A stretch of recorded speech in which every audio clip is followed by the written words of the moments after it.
Periodical press of India की core committee की आवश्यक मीटिंग संपन्न हुई। पत्रकारों के हितों और उनके सम्मान की रक्षा के लिए हमेशा संघर्षरत पीरियडिकल प्रेस ऑफ इंडिया की राजस्थान इकाई की बैठक प्रदेश अध्यक्ष सन्नी यात्रा के नेतृत्व में संपन्न हुई, जिसमें फरवरी में होने वाले विशाल धरने को सफल बनाने की रूपरेखा तैयार की गई। कांग्रेस ने अपने घोषणा पत्र में पत्रकारों के लिए पत्रकार सुरक्षा अधिनियम का प्रावधान रखा था, लेकिन कांग्रेस ने पत्रकारों के साथ वादा खिलाफी की। इसी संदर्भ में राजस्थान के वर्तमान मुख्यमंत्री भजनलाल शर्मा को धरने से पहले पीपीआई 5 सूत्री ज्ञापन सौंपेगी, जिससे उम्मीद की जाएगी कि समय रहते मुख्य मांग पत्रकार सुरक्षा कानून बनाने के साथ पत्रकारों की अन्य जायज मांग को भी जल्द पूरा किया जाए। अन्यथा पॉलिटिकल प्रेस ऑफ इंडिया एक बार फिर सड़कों पर उतरेगी। लोकतंत्र के चौथे स्तंभ के सम्मान, उनके हितों की रक्षा के लिए कटिबद्ध पीपीआई राजस्थान के नवनिर्वाचित विधायकों को भी मुख्यमंत्री के नाम ज्ञापन सौंपेगी।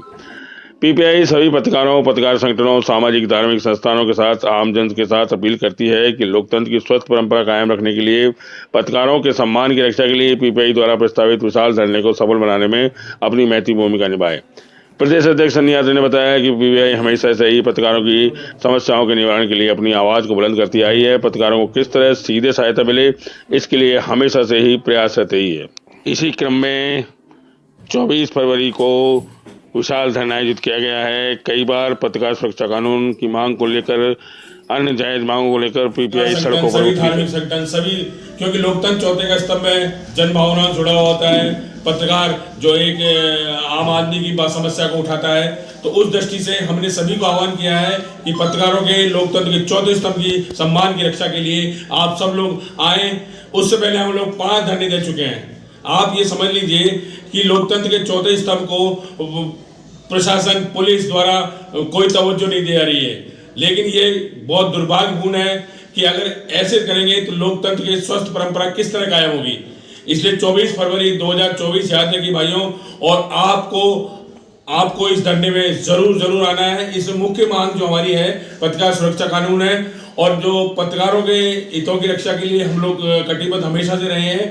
पत्रकार सुरक्षा कानून सरलीकरण, जो अधिस्वीकृत पत्रकार हैं उनके सरलीकरण की योजना है, वो भी हम मांग पत्र में रखेंगे। और एक जो ग्रामीण इलाके से जो शहर में आते हैं, तो उनके ट्रांसपोर्टेशन के लिए, उसके लिए भी हमने व्यवस्था हम मांग करते हैं कि उनके लिए भी कोई ऐसी व्यवस्था की जाए जो, अगर क्योंकि एक्रेडिटेशन तो पत्रकार तो बहुत हैं, लेकिन एक्रेडिटेशन तो कुछ लोगों के पास ही है, तो वो सब ऐसी कुछ मांगे हैं। जो लंबित आवास योजना है, वो अभी मामला कोर्ट में चल रहा है, तो उस दृष्टि से हम उस पर कोई टिप्पणी नहीं करेंगे। लेकिन फिर भी जो बाकी बचे हुए पत्रकार हैं जिनका उसमें लिस्ट में नाम नहीं था, उन लोगों के लिए भी आवास की योजना के लिए सरकार से हम मांग करते हैं। अब नई सरकार आई है, बहुत संवेदनशील भजनलाल जी बहुत जमीन से जुड़े हुए हैं, और हम उम्मीद करते हैं कि वो भजनलाल जी इस मुद्दे को, हमारी मांग को सर्वोपरि लेते हुए विधानसभा में पटल पर रखेंगे और हमारी मांग को पूरा करेंगे।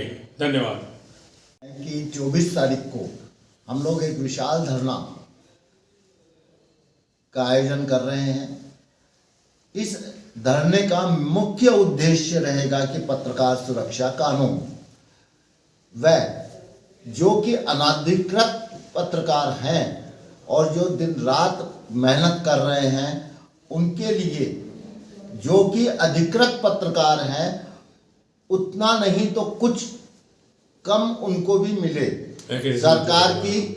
सरकार की जो सहूलियतें जो अधिकृत पत्रकारों को मिली हुई है, उससे मिलती जुलती अनाधिकृत पत्रकारों को भी मिले, वह उन्हें अधिकृत करने की प्रतिक्रिया चालू करें, क्योंकि वो भी किसी न किसी चौथे स्तंभ से रूप में जुड़े हुए हैं। मैं सरकार का, प्रशासन का और माननीय मुख्यमंत्री जी का ध्यान इस ओर दिलाना चाहूँगा कि हमें वादे तो बहुत लोग कर गए, लेकिन अभी तक काम किसी ने नहीं किया।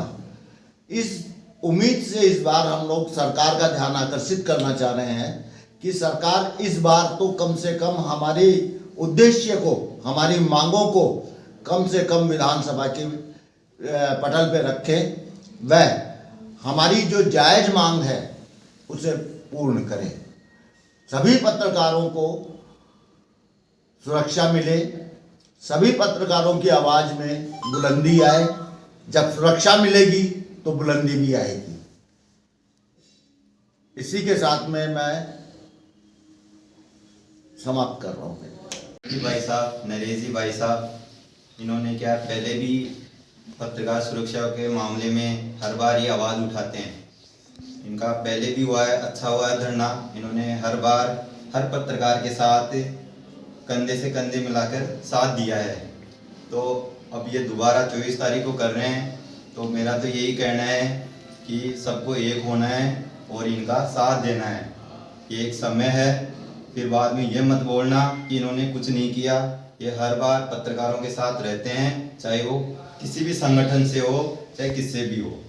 इसलिए अपने को जितना हो सके लोगों को लाना है और अपनी बात को रखना है। धन्यवाद।